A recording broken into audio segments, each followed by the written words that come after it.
They see I hoop out, they like sheesh when I ball. AM to the PM on my grind until I fall. Switching is the mission, double when I'm done. Ballin' like LaMelo with a dish, 1 of 1. Till I fall, ball till you fall. Till you fall, ball till you fall. Till I fall, till you fall. Till you fall, ball till you fall.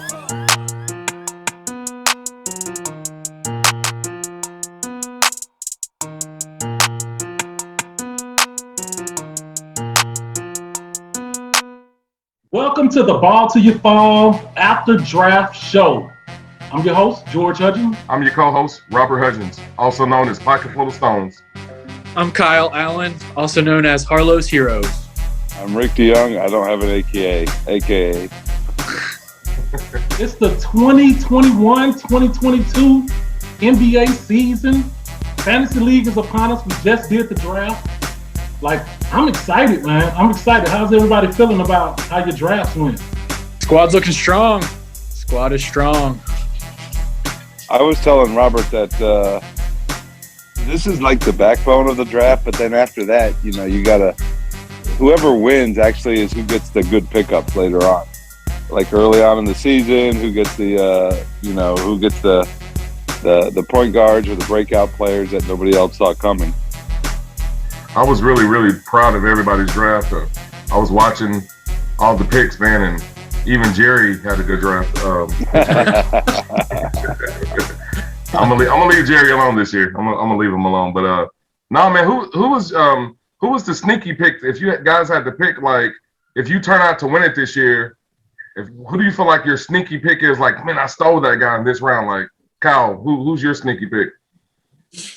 So I felt good about, honestly, I got Damian Lillard in the second round. I mean, to me, I was like, damn, Damian Lillard in the second round, I'll take him. I was thinking about taking him in the first. So to get him in the second, that was, I mean, it's not a sneaky pick, but it was value. So yeah, for me. What about you, Rick? I think this is like there's some weird picks, like the Ben Simmons one. Like, I didn't pick him, but like, I got Bradley Beal. I like the Wizards, but he's unvaccinated. So, like, is that going to hurt his deal? I think there's some weird things going on. And, like, it's either going to be a big deal or they're all going to play. Who knows? I mean, it could all work itself out. But I think some of those, like, the unvaccinated stuff and like the Ben Simmons deal, I think that's going to be the story of this year's draft. And you know what? To Rick's point, I saw somebody get Kyrie in like the 7th or the 8th, maybe something like that. Like, I got him in the sixth round, last pick of the 6th round. I moved up because it was like projected to go 10 more picks below, and I was like, I'm not gonna take a chance. Let me get him. I think he's gonna get vaccinated. I just think he's just taking the storyline and he's taking it all in. He's gonna get vaccinated. Hey, I just got a news alert like a few seconds ago, and it said that the mayor of New York is thinking about lifting that mandate. So he might be able to play home games, which after that he'll be able to play. So that might actually be a really good pickup for you, honestly. Yeah. But we'll see. What about you, George? Who's your sneaky pick? Man, okay, so I got Jokic. That was safe. The Westbrook pick, I'm curious. I'm wondering if, like, LeBron and AD will move out the way and let him get his triple doubles. If they do, then I got 2 triple double guys on my team. So that's going to be a nice little thing. And this guy, is not high up in the draft order, but I really like this kid, Jalen Green, the rookie. So I grabbed him like in the 6th round. I'm really, really excited to see him at Houston. Like, there's nobody else over in Houston. I mean, you got Kevin Porter Jr., but yeah, it's basically Jalen Green and Kevin Porter Jr. Mm-hmm. So I'm really curious about that one, man. I'm really excited about that. I like Zach LaVine. I saw a couple of preseason games, man. He looks ready, man. Like, coming off the Olympic run, he looks ready, man. He looks in mid-season form already. And I almost feel like Vucevic is going to get his double-doubles, but I kind of feel like they're handing the team over to Zach LaVine. So Yeah. those are the picks I like. So, you know, aside from the draft and all of this in fantasy league, what do you guys think about what's going on, you know, with the league? You know, all these new teams are formed. Like, who you gonna be watching out for, Kyle? I mean, you know me. I'm gonna watch the Hawks, baby. Yeah. Especially after that run in the playoffs last year. God, that was awesome. I had so much fun watching the Hawks last year in the playoffs. That was phenomenal. And so, yeah, hopefully they can just build off of that. I really like the addition of their backup point guard, DeLon Wright. That was such a good pick, such a good pickup to give Trey a little bit of breather. So, yeah, I mean, they made one or two good other offseason moves too. I mean, signing John Collins, of course, and I thought they had two good draft picks too. So, anyways, yeah, excited about the Hawks for sure. You know, Robert and I were talking about this the other day. When you think about the East this year, I mean, the East is tough, man. Like, if you try to rank the order of, like, regular season wise, who's going to rank where in the East, it starts to get difficult. Like, when you think about, obviously, you got Milwaukee and Brooklyn and the Sixers at the top. Then you got to have to throw in the Hawks, the Heat, you know, picking up Kyle Lowry. Chicago is looking really good, man. They kind of have a big four. I'm curious about what's going to happen with Washington, adding Kuzma and Harrell and Dinwiddie. Yeah. Indiana's still going to be strong once they get everybody back. Karis LeVert, Sabonis, Brogdon. Yep. You can go on and on, man. You know, it's like where do you see the Hawks ranking regular season wise? I mean, hopefully they can land in the top four, but I mean, kind of like you, I think the Heat are going to be better than they were last year. I think the Pacers are going to be better than they were last year. I think Philly might take a step back. There's just some tumult there that just seems unsettled. I don't know. We'll see. I don't know about Boston. Boston's a weird team. But to your point, it's kind of up in the air, you know. I don't know who I think is going to be the top team. I actually like Chicago, like you were talking about before. I mean, they made some good moves at the deadline last year that could really pay off this year, I think. So, anyways, it's going to be fun for sure. What about you, Rick? Who are you looking forward to seeing? You know, I think that, well, I mean, Kyle's a homer for the Hawks. I'm a homer for the Wizards. So, like, I'm super excited to see what the Wizards are going to do. Like, nobody says that. Nobody really likes the Wizards, but I like the Wizards. And they're interesting this year with that trade with Russell Westbrook. They brought a lot of guys in, so it's going to be an interesting team. But I just think, like, this league is, like, it's so trending towards, like, the young players.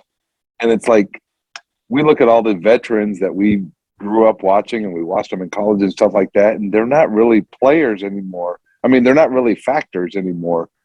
And, you know, I'm wondering, like, what young team with, you know, players that are role players that are multidimensional that are going to, you know, that are going to be, I don't know, a surprise. I don't know, like Sacramento or something like that. Some people that have been collecting all of these players, you know, who's going to pop out and be the breakout team of the year? I don't know. So it's interesting. I mean, I'm sure the main players will be there, like, you know, the Lakers will be there and Golden State is probably back. And, you know, yeah, Philly may take a step back. But, I mean, the main players will be there. But I'm just wondering, like, you know, you never know, because there's a bunch of 23 and 24 and 25-year-old players that make a big jump, and then all of a sudden they change the whole league. You know what I mean? Last topic, you know, the big story in the offseason is the Lakers. They got Russell Westbrook and Carmelo and all of these other aging veterans that are, you know, if you look at their team in their prime, I mean, that would be a hell of a team. But a lot of people are picking the Lakers to win the West. A lot of people are picking Brooklyn to win the East. Who you got, Kyle?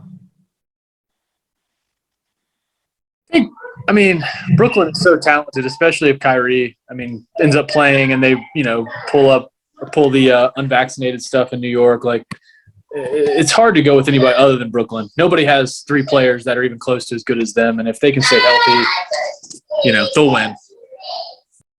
What about you, Rick? What do you think? Yeah, I mean, I mean, aside from the Wizards or the Hawks, Kyle, I could see Brooklyn being, like I agree. I think Philadelphia's going to take a step back. Who knows about Boston? Who knows about Miami? I think it's Brooklyn, and in the West, yeah. I mean, Phoenix came through all the way last year. I mean, they could be there again. I mean, I don't know. I feel like it's wide open. I think you really won't know until like the All-Star break who's actually going to be the top teams this year. What are your thoughts, Robert? I like Brooklyn in the East, hands down. I don't even think it's close. In the West, I like the Lakers, hands down. I don't think it's close.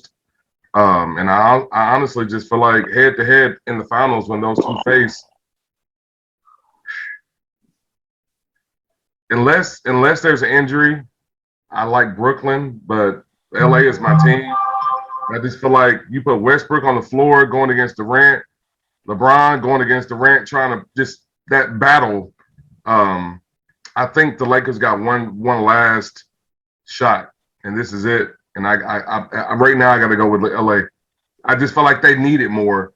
Brooklyn, they still got a couple years in them. I just feel like the Lakers know deep down inside, especially Melo, like this is it. No more after this. They don't have another shot to win. Yeah. What about the reigning NBA champs? No. See, I'm with you on that, Rick. I was just about to say that. I was like, I hate to be the Grinch that stole Christmas, but I just feel like we're not going to get that Lakers-Nets matchup. I don't think the Nets are going to make it out the East. With everything that's going on right now, unless they move on from Kyrie really early, like super early in the season, then we can reevaluate that. But with what's going on with Kyrie, man, dude, it's always something with him, man. It's always something with him. And I think they need all three clicking on all cylinders to do it. And so we'll see like what happens with Kyrie. But and I just believe like, once a team wins the championship, like we saw with Golden State, the first year that Golden State won the championship, nobody had predicted they were going to win it that year. And they probably wouldn't have won it that year if Kyrie and Kevin Love hadn't got hurt. But once they won the championship, they gained confidence and then they went on a run. And so I believe, I'm not to say that Milwaukee's going to go on a run, but I just believe they have more confidence. Have you seen Giannis's jumper lately? Yeah. Like, So much better. It's looking really nice. And so, I don't know, man. It's Chicago, Miami, like some people we never got a chance to really see Brooklyn. Everybody's just throwing it out there. Oh yeah, Brooklyn's going to be there because they got three good players. They haven't been tested. They haven't been put through the fire. We still haven't answered the question: who's going to take the last shot? Who's the leader of the team? So I believe they have too many issues over there in Brooklyn. Well, that does it for this episode of the Ball2UFALL Draft Show. Again, we're excited about this season. Can't wait to start playing, I guess, on Tuesday. And so everybody pay your money. And as always, you're the first or your last, so be first.